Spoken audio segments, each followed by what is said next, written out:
വരുവാണോ? Okay, ശരി, നമുക്ക് ഇവിടെ എല്ലാവരും ഭക്ഷണം കഴിച്ചുകൊണ്ടിരിക്കുകയാണ്. നമുക്ക് ഇവരുടെയൊക്കെ ഒരു ആരോഗ്യശീലം, കാരണം നമുക്കറിയാം തെരഞ്ഞെടുപ്പ് സമയത്ത് ഭക്ഷണം കഴിക്കാൻ പോലും പറ്റിയിട്ടുണ്ടാവില്ല. നമുക്ക് PC വിഷ്ണുനാഥനോടൊന്ന് വിഷ്ണു, ഭക്ഷണം കഴിക്കുമ്പോൾ ബുദ്ധിമുട്ടിക്കാന്ന് വിചാരിക്കരുത്. ഞാൻ എപ്പോൾ കാണുമ്പോൾ ഇതേ ഫോമിൽ തന്നെയാണ്. അപ്പം ഡയറ്റൊക്കെ ശ്രദ്ധിക്കുന്ന ആളാണോ? അത് ഞാൻ വളരെ കുറച്ച് കഴിക്കുന്ന ആളാണ്. ഡയറ്റ് ശ്രദ്ധ അങ്ങനത്തെ ഉള്ളൊരു ചിട്ടയുടെ ഭാഗമായിട്ടൊന്നുമല്ല, പക്ഷെ കുറച്ചേ കഴിക്കാറുള്ളൂ, വളരെ കുറച്ചേ കഴിക്കാറുള്ളൂ. ഒരു ഭക്ഷണ പ്രിയനല്ല. ഭക്ഷണപ്രിയൻ്റെ അടുത്തിരുന്നാണ് ഞാൻ കഴിക്കുന്നത്. ആരാ ഭക്ഷണപ്രിയൻ? ഭക്ഷണപ്രിയനാണ് ഞാൻ. ഭക്ഷണം നന്നായി കഴിക്കും. ഞാൻ എല്ലാവരെയും ഭക്ഷണത്തിന് ക്ഷണിക്കും, എല്ലാവർക്കും ഭക്ഷണം കൊടുത്ത് അത് ആസ്വദിക്കുന്ന ഒരാളാണ് ഞാൻ. എല്ലാ ഭക്ഷണങ്ങളും കഴിക്കും, എല്ലാവരും ഞാൻ ട്രീറ്റ് ചെയ്യും. എനിക്ക് വലിയ സന്തോഷമാണ് അത്. ഭക്ഷണം കഴിക്കാൻ ഉണ്ടായിട്ടായ പിന്നെ എന്തിനാ അതൊക്കെ ഉണ്ടാക്കി വെക്കണം? പിന്നെ ഒരു ജീവിതമുള്ളൂ, ഒന്നും ആരോഗ്യം പിന്നൊക്കെ ആരോഗ്യമല്ലേ, അതൊക്കെ പഠിച്ചോൻ തരുന്നതാണ്. അപ്പം ശ്രദ്ധിക്കണം. പക്ഷേ പണ്ട് ഇതൊക്കെ ഉണ്ടായിരുന്നു, പണ്ടെല്ലാം കഴിച്ചില്ലായിരുന്നു. ഇപ്പൊ ഇങ്ങനെയൊക്കെ കഴിക്കണം. ഇപ്പൊ നിങ്ങൾ ഇതൊക്കെ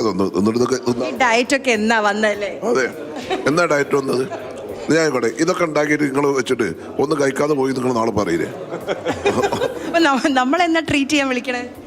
നിങ്ങളെ അത് നമ്മൾ വിളിക്കുമോ? വിളിക്കും. അത് വീട്ടിൽ പോകണം. അവിടെ ഇടവണ്ണയിൽ അവിടെ വീട്ടിൽ ചെന്നാൽ കിട്ടുന്ന ട്രീറ്റ് ഞങ്ങളൊക്കെ പോയിട്ടുള്ളതാണ്. അതിഗംഭീരമായിട്ടുള്ള വിഭവസമൃദ്ധമായിട്ടുള്ള ഭക്ഷണമായിരിക്കും എപ്പോഴും അവിടെ. ഞാൻ അത്യാവശ്യം നോക്കുന്ന ഒരാളാണ്. ഞാനിപ്പോൾ വിഷ്ണുവിനോട് പറയായിരുന്നു, ഈ രാവിലെ 7:30 ബ്രേക്ക്ഫാസ്റ്റ് മീറ്റിംഗ് എന്ന് പറഞ്ഞതുകൊണ്ടാണ് ഞാൻ ഓടിപ്പിടിച്ച് വന്നത്. കാരണം രാവിലെ 7:30 8 മണിക്ക് മുമ്പ് ബ്രേക്ക്ഫാസ്റ്റ് കഴിക്കുന്ന ആളാണ് ഞാൻ. അക്കാര്യത്തിൽ ഒരു നോ കോംപ്രമൈസ്. ഞാനും റോജി ഒരുമിച്ചാണ് ഈ കർണാടകയുടെ ചാർജുള്ള AC സെക്രട്ടറിമാരായിട്ട് വർക്ക് ചെയ്തത്. റോജിയുടെ ഒരു നിർബന്ധം, ഞങ്ങൾ ഒരുമിച്ച് താമസിച്ചുകൊണ്ട് അറിയാം, പുള്ളിക്ക് ലഞ്ച് പ്രശ്നമല്ല, ഡിന്നർ പ്രശ്നമല്ല, പക്ഷേ രാവിലെ ബ്രേക്ക്ഫാസ്റ്റ് അത് നേരത്തെ കഴിക്കണം. അപ്പോൾ കിട്ടാൻ വൈകുമെന്ന് പേടിച്ചിട്ട് തലേന്ന് രാവിലത്തേക്കുള്ളത് വാങ്ങിച്ച് സൂക്ഷിച്ച് വെക്കുന്ന ഒരാളാണ് പുള്ളി. ചോദിച്ചു നോക്കി, ശരിയാണ്. ബ്രേക്ക്ഫാസ്റ്റിൻ്റെ കാര്യത്തിൽ വളരെ മസ്റ്റാണ്. അത് പണ്ട് തുടങ്ങി ശീലിച്ചതിൻ്റെ ഒരു ഭാഗമായിരിക്കും. ഞാൻ സാധാരണ മണ്ഡലത്തിലുള്ളപ്പം രാവിലെ ജിമ്മിൽ പോകുന്ന ഒരു ശീലമുണ്ട്. അപ്പോൾ 6 മണിക്ക് എണീറ്റ് അല്പം ഓട്സൊക്കെ കഴിച്ചിട്ട് ജിമ്മിൽ പോകും. അപ്പോൾ അത് കഴിഞ്ഞ് തിരിച്ചു വന്നാൽ നമുക്ക് നല്ല വിശപ്പുണ്ടാവും. അപ്പോൾ ഉടനെ തന്നെ ബ്രേക്ക്ഫാസ്റ്റും കഴിക്കണം. അപ്പോൾ അത് നിർബന്ധമാണ്.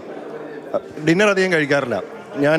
സാധാരണ നിലയിൽ ഒരു 6 മണി, വൈകുന്നേരം ഒരു 6 മണി 7 മണി സമയത്ത് ലൈറ്റായിട്ട് എന്തെങ്കിലും കഴിച്ചാൽ പിന്നെ അതോടുകൂടി അത്യാവശ്യം, കാരണം നമ്മളത് മെയിൻറ്റെയിൻ ചെയ്യണമെന്ന് വളരെ ആഗ്രഹമുള്ള ഒരാളാണ്.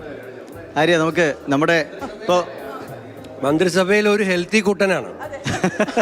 അല്ല, ഇപ്പൊ നേരത്തെ തുളസി ടീച്ചർ ചോദിക്കണോ മധുര ഇട്ടതാണോ, മധുര ഇട്ടാണോ എന്ന് ചോദിക്കണം കേട്ടോ. അപ്പൊ ഈ ഷുഗർ ഡയറ്റ് ഒക്കെ ഉള്ളവരുണ്ടോ എന്ന് കൂടെ നോക്കാം. എങ്ങനെ ഡയറ്റ് ഉണ്ടോ അതോ കിട്ടുന്ന? തീർച്ചയായിട്ടും ഞങ്ങൾ കഴിക്കാന്നാണ്. ഞാനിതിൽ മധുരം വേണം എന്നാണ്. ചിലപ്പോ ഇനി ഇഷ്ടത്തിനനുസരിച്ച് കഴിക്കും. തീർച്ചയായിട്ടും. അങ്ങനെ വല്ലാതെ ആഹാരം കഴിക്കണ പ്രകൃതമൊന്നുമല്ല.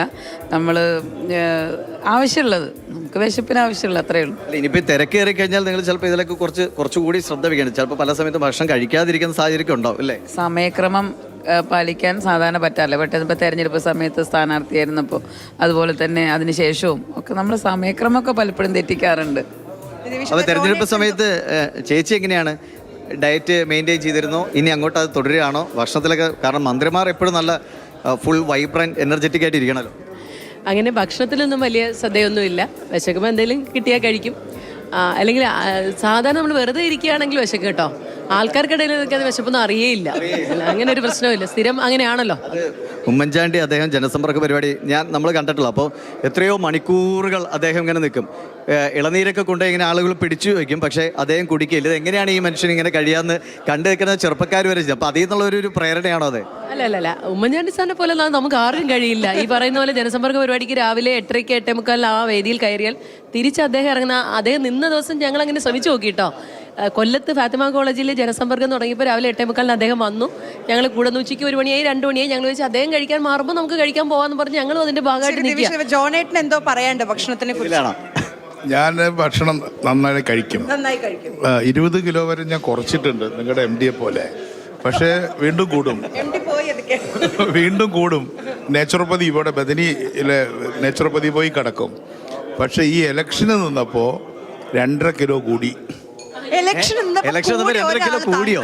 2.5 കിലോ. എല്ലാവരെയും കണ്ടപ്പോ 2.5 കിലോ. MD ഇതാ സാറിനെ പോലെ കുറച്ച് വെയിറ്റ് കുറച്ച് 20 കിലോ എന്നൊക്കെ പറയാം. പക്ഷേ ഇലക്ഷൻ കഴിഞ്ഞിട്ട് 2.5 കിലോ കൂടി എന്നാ പറയും. കൂടി 2.5 കിലോ കൂടി ഈ ടെൻഷൻ ഇടയില് അത് ഈ ഓട്ടപ്പാച്ചിൽ എങ്ങനെയാ അല്ല, എല്ലാവരും ലോക ഇലക്ഷൻ ചരിത്രത്തിൽ ആദ്യമായിട്ടാണ് ഇലക്ഷൻ കഴിഞ്ഞപ്പോൾ 2.5 കിലോ കൂടിയ ഒരു സ്ഥാനാർത്ഥി.